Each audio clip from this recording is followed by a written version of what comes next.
This is Amanpreet Kaur and welcome to my channel knowledge and we. और दोस्तों आज हम बात करने वाले हैं ईवीएस के बारे में, इन्वायरमेंटल स्टडीज़ के बारे में, जो कि खास रहेगा फॉर सीटेट 2020 के बारे में। तो चलिए, सेशन पसंद आए तो लाइक शेयर और सब्सक्राइब ज़रूर कीजिएगा, बेल आइकन को ज़रूर प्रेस कीजिएगा। तो चलिए शुरू करते हैं आज का सेशन। और ये सेशन सीटेट और किसी भी स्टेट की टेट एग्ज़ाम के लिए हेल्पफुल रहेगा फॉर ईवीएस सेक्शन। तो चलिए शुरू करते हैं आज का session. This is Amanpreet Kaur from knowledge and we. First question देखते हैं। Name the seeds with disperse by water. जी हाँ, उन्होंने कहा है ऐसे कौन से सीड्स हैं, कौन से बीज हैं जो पानी के साथ डिस्पर्स हो जाते हैं। डिस्पर्स का मतलब जो बिखर जाएंगे। तो आपके ऑप्शंस हैं लोटस, रोज़, मैरीगोल्ड या ऑल। तो देखिए, अगर पानी की बात हो रही है तो ना ही रोज़ और ना ही मैरीगोल्ड पानी में उगता है, सिर्फ जो लोटस प्लांट है वो पानी में उगता है। तो ऑब्वियस है, अगर वो पानी में होता है तो उसके ही सीड डिस्पर्स होते होंगे। तो आपका सही ऑप्शन रहेगा ऑप्शन नंबर 1 लोटस। बढ़ते हैं नेक्स्ट क्वेश्चन की ओर। Identify the name of an insectivorous plants. वो कहता है इनमें से इंसेक्टिवोरस प्लांट कौन सा है। आपके ऑप्शंस है जीनिया, कैक्टस, मनी प्लांट या पिचर प्लांट। देखिए, कैक्टस को तो कांटे लगे होते हैं तो वो तो है नहीं, और ना ही मनी प्लांट, उसमें तो सिर्फ जो उसकी लीव्स हैं वो वगैरह लगे होते हैं, लेकिन ना ही जीनिया है। लेकिन जो फोर्थ जो आपकी ऑप्शन है पिचर प्लांट, ये ज़रूर इंसेक्टिवोरस प्लांट है, क्योंकि इसमें ऐसा होता है कि कोई भी अगर एनिमल या छोटा मोटा कीड़ा मकोड़ा इसके पास आता है तो ये उसे अपने अंदर खींच लेता है और उसे खा लेता है। तो अगर हम कहें कि इंसेक्टिवोरस प्लांट कौन सा है तो pitcher plant is the insectivorous plant. Next question. An astronaut standing on the surface of the moon throws a ball upwards, the ball would. वो कह रहा है एक एस्ट्रोनॉट है जो मून की सतह पर खड़ा है और उसने एक बॉल ऊपर की तरफ फेंकी है, तो बॉल क्या होगी। आपके ऑप्शंस हैं directly fall down from the point it is release, कि उसी पॉइंट पर आके गिरेगी जहाँ से उसे छोड़ा गया था। Number 2 hang in the space, वो नीचे नहीं आएगी, स्पेस में हैंग हो जाएगी। Number 3 go up and then come back to the surface of the moon, कि ऊपर जाएगी लेकिन मून की सतह पर वापस आ जाएगी। And number 4 keep going up never to come back, कि वो बस ऊपर ऊपर ही जाती जाएगी और नीचे नहीं आएगी। तो देखिए, ये नहीं है कि मून में ग्रेविटी नहीं है, मून में ग्रेविटेशनल फोर्स है, लेकिन अर्थ के कंपैरेटिवली बहुत कम है। तो इसलिए इसमें आपका ऑप्शन नंबर 3 है वो बिल्कुल सही रहेगा, क्योंकि देखिए फॉल डाउन और बिल्कुल उसी पॉइंट पे आके गिरना ये तो पॉसिबल है नहीं, ये तो अर्थ पे भी नहीं होता, बहुत कम होता है। नंबर 2 हैंग इन स्पेस तो होगी नहीं, क्योंकि वहाँ पे भी थोड़ी बहुत ग्रेविटेशनल है। कीप गोइंग भी नहीं होगा, क्योंकि थोड़ी बहुत ग्रेविटेशनल फोर्स अर्थ के कंपैरेटिव वहाँ पर भी है। तो इसलिए वो ऊपर जाएगी लेकिन मून की सतह पर वो वापस आ जाएगी। तो आपका ऑप्शन नंबर 3 सही रहेगा। Next question. Name the outer most part of the seed. आपने सीड देखे होंगे, बीज देखे होंगे, उसका आउटर मोस्ट पार्ट जो होता है उसे हम क्या कहते हैं। तो आपके ऑप्शंस हैं कॉटिलीडॉन्स, सीड कोट, एम्ब्रियो या नन। देखिए, एम्ब्रियो की हम बात एग में करते हैं, तो लेकिन यहाँ पे बात सीड की हो रही है, तो बिल्कुल इसके साथ मिलता जुलता आंसर आपको दिया गया है। तो आपका सही ऑप्शन है नंबर 2 सीड कोट, कि सीड का जो ऊपरी सतह है जिसे हम कह सकते हैं आउटर मोस्ट पार्ट, उसे हम कहेंगे seed coat. Next question. Fast food like pizza, burger are very good in taste and they contain huge amount of. वो कह रहा है फास्ट फूड जो हम खाते हैं, पिज्ज़ा, बर्गर, नूडल्स वगैरह, ये टेस्ट में बहुत अच्छे होते हैं, लेकिन इनमें ह्यूज अमाउंट ऑफ क्या होता है। कार्बोहाइड्रेट्स, प्रोटीन्स, फैट्स या विटामिन। तो देखिए, ना ही उसमें प्रोटीन्स होते हैं ना ही इसमें विटामिन होते हैं। तो दो ऑप्शन आपके पास बच जाते हैं, कार्बोहाइड्रेट्स या फैट। फैट तो उसमें होती है नो डाउट, बट उसने कहा कंटेन ह्यूज अमाउंट, लेकिन ज़्यादा उसमें क्या होता है, तो ज़्यादा उसमें होती है कार्बोहाइड्रेट्स। तो आपका ऑप्शन नंबर 1 बिल्कुल सही रहेगा। Next question. The essential components of our food are called. वो कह रहे हैं हमारे फूड की सबसे ज़्यादा जो इंपॉर्टेंट कंपोनेंट है वो क्या है। रफेज, न्यूट्रिएंट्स, मिनरल्स या विटामिन्स। तो आपका सही ऑप्शन रहेगा ऑप्शन 1 रफेज। हमारा असेंशियल कंपोनेंट्स हमारे खाने का है रफेज।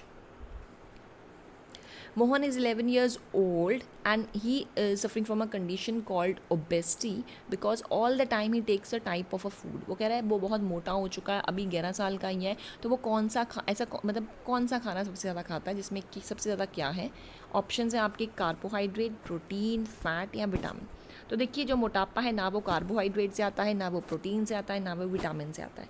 तो मोटापा सिर्फ फैट खाने से आता है। तो आपका ऑप्शन नंबर 3 बिल्कुल सही रहेगा, fat. Next question. Iodine is use to test the presence of dash in the food.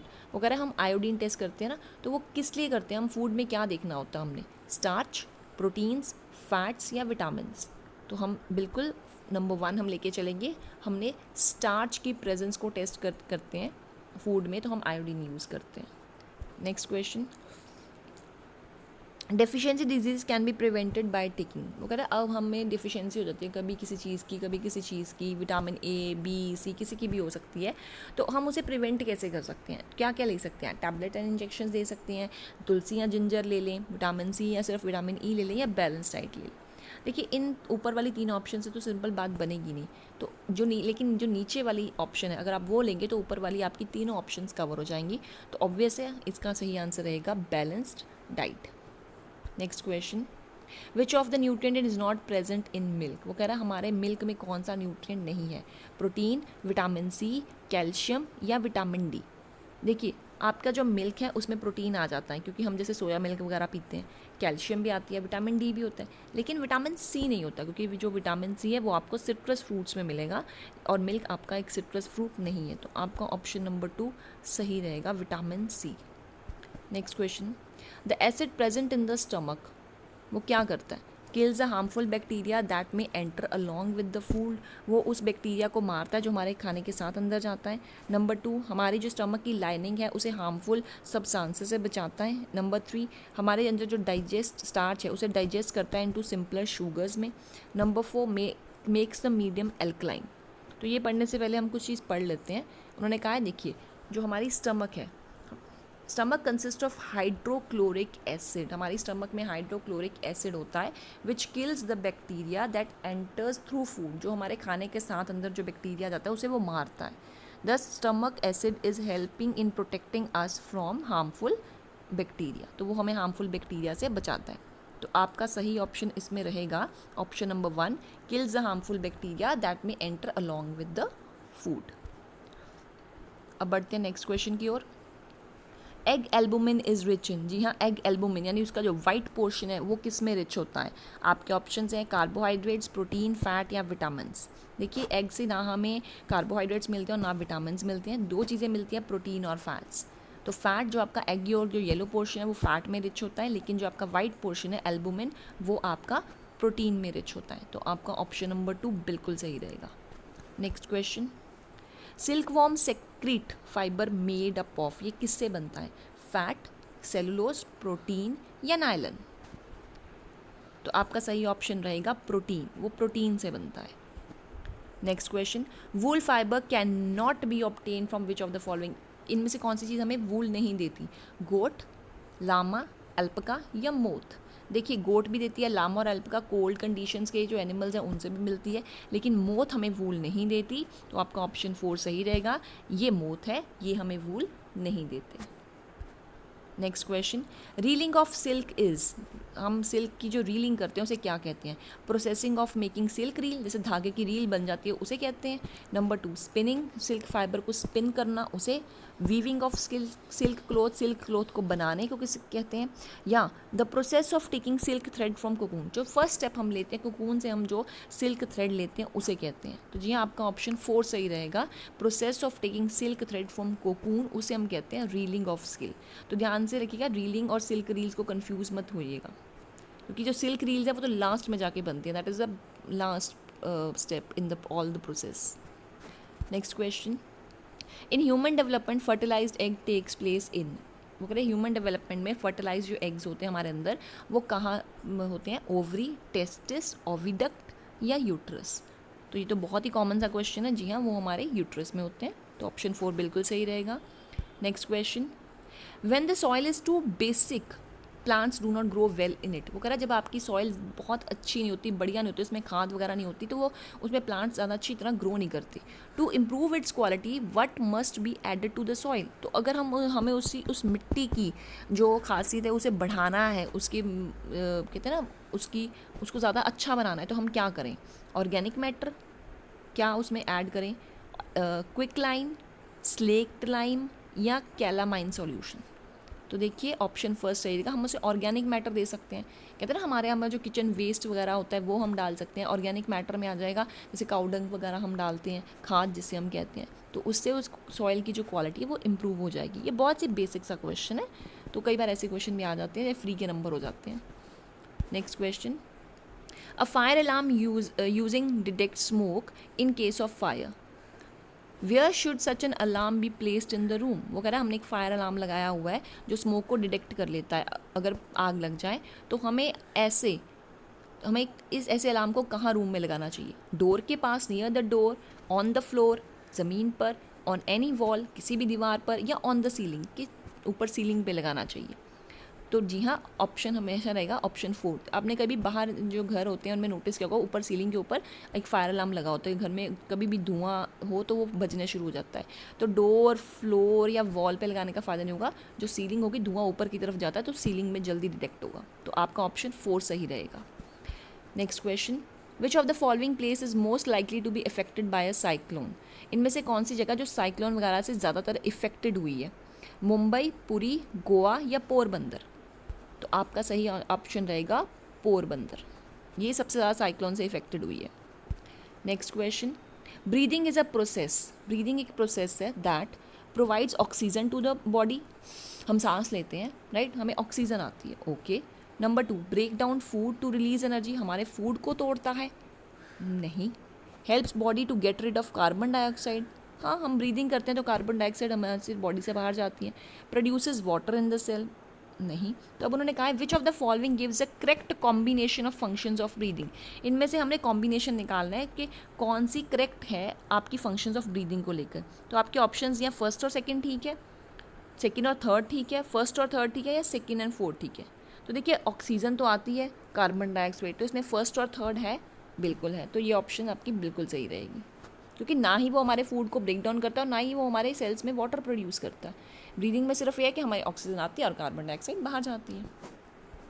Next question, which of the following can not be use for the measurement of time. अगर हमने time को major करना है, क्या time हुआ है, तो हम क्या नहीं यूज़ कर सकते? A leaking tap, simple pendulum, shadow of an object during the day, या ब्लिंकिंग ऑफ द आइज। देखिए, टाइम देखना ना भाई कितनी बार हुआ है। तो देखिए, सिंपल पेंडुलम हमें बताएगा मेजर, हम टाइम देख सकते हैं। शेडो ऑफ एन ऑब्जेक्ट देख सकते हैं कितना टाइम हुआ है। अब जैसे पुराने टाइम पे होता था ना, लोग शेडो वगैरह देख के अंदाज़ा लगा लेते थे कि अभी 12 बजे हैं, अभी 6 बज गए शाम के, अभी रात के इतने हुए, सॉरी रात के 7 बज गए हैं। तो ब्लिंकिंग ऑफ आइज़ वगैरह से भी हम करके देख सकते हैं। लेकिन लीकिंग ऑफ टैप जो है वो मेजरमेंट कैसे दे सकती है? आप सोच सकते हैं इस क्वेश्चन को ध्यान से। फिर से पढ़ते हैं, which of the following can not be use for the measurement of time. हमने टाइम को मेजर करना है। लीकिंग टैप कितनी देर तक होता रहा, तो वो भी हो सकता है। सिंपल पेंडुलम से भी हो सकता है। ऑब्जेक्ट शेडो से पुराने टाइम पे लोग शेडो को देख के अंदाज़ा लगाते थे, राइट। लेकिन ब्लिंकिंग ऑफ आई को ब्लिंक कर करके आप कैसे अंदाज़ा लगा सकते हो? तो आपका ऑप्शन ए नहीं, ऑप्शन 4 सही रहेगा। Next question, every drop counts is a slogan related to. हर बूंद काउंट करता है, एक एक बूंद कहते हैं ना करके समंदर बनता है। तो इस स्लोगन ये किससे रिलेटेड है? Counting of drops of any liquid, किसी भी लिक्विड के ड्रॉप्स को हम काउंट करते हैं, ये स्लोगन उससे रिलेटेड है। काउंटिंग ऑफ वाटर ड्रॉप्स, कि वाटर ड्रॉप्स को सिर्फ काउंटिंग करना। इंपॉर्टेंस ऑफ वाटर, कि पानी की महत्ता को समझना, या इंपॉर्टेंस ऑफ काउंटिंग, कि गिनती की महत्ता को समझना।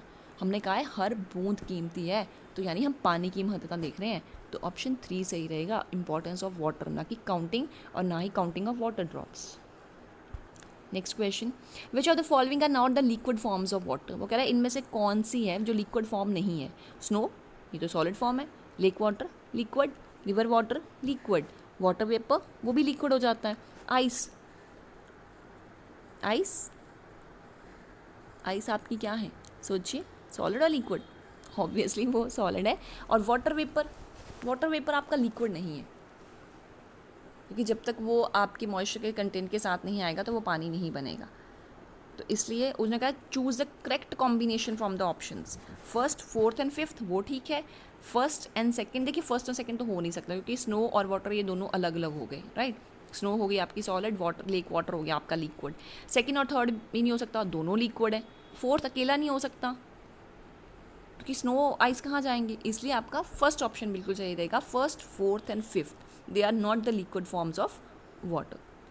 कई बार अगर आंसर ना भी पता लगा हो ना, तो जो ऑप्शंस आपकी गलत होती है ना, उन्हें, जो आपको बिल्कुल गलत लगती है, उन्हें क्रॉस कर दीजिएगा, और फिर जो बच जाएंगे ना उनसे अंदाज़ा लगाइएगा। Next question, the amount of water recommended by the United Nations for drinking, washing, cooking and maintaining proper hygiene per person per day is a minimum of, वो कह रहा है एक नेशनल यूनाइटेड नेशंस ने बताया हुआ कि एक बंदे को, एक इंसान को एक दिन के लिए पीने के लिए, वॉशिंग के लिए, धोने के लिए, कुकिंग के लिए और अपने प्रॉपर हाइजीन को मेंटेन करने के लिए कितना पानी चाहिए?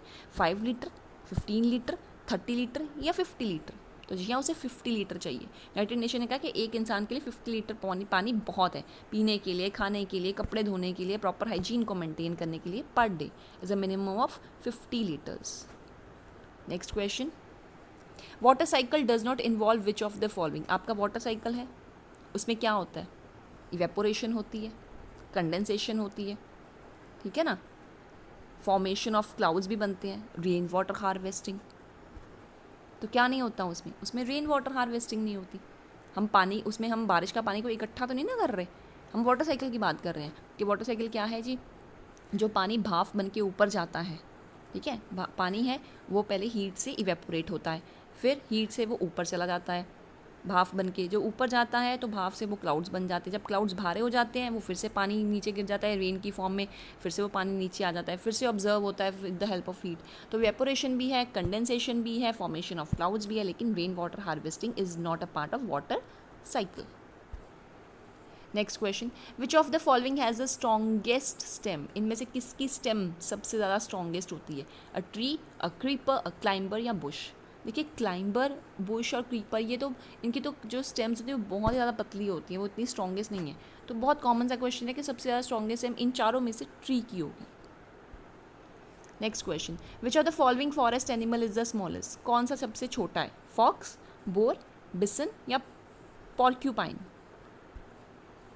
तो आपका सही ऑप्शन, ये आपको ना question I want to discuss it with you, आप ये मुझे ज़रूर बताइएगा कमेंट बॉक्स में कि which of the following forest animal is the smallest.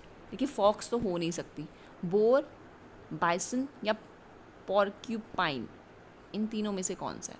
तो कमेंट बॉक्स में कमेंट करके मुझे ज़रूर बताइएगा। नेक्स्ट क्वेश्चन बढ़ते हैं, which of the following is not prepared from the wood obtain from the forest, जी हाँ, जो हम लकड़ी हमें मिलती है जंगल से, उनमें से कौन सी चीज़ इनसे नहीं बनती? पेपर, थर्माकोल, मैच स्टिक्स या प्लाईवुड? देखिए वुड है तो प्लाईवुड बनती है, मैच स्टिक्स भी बनती है, पेपर भी बनता है लकड़ी से, बट थर्माकोल नहीं बनता।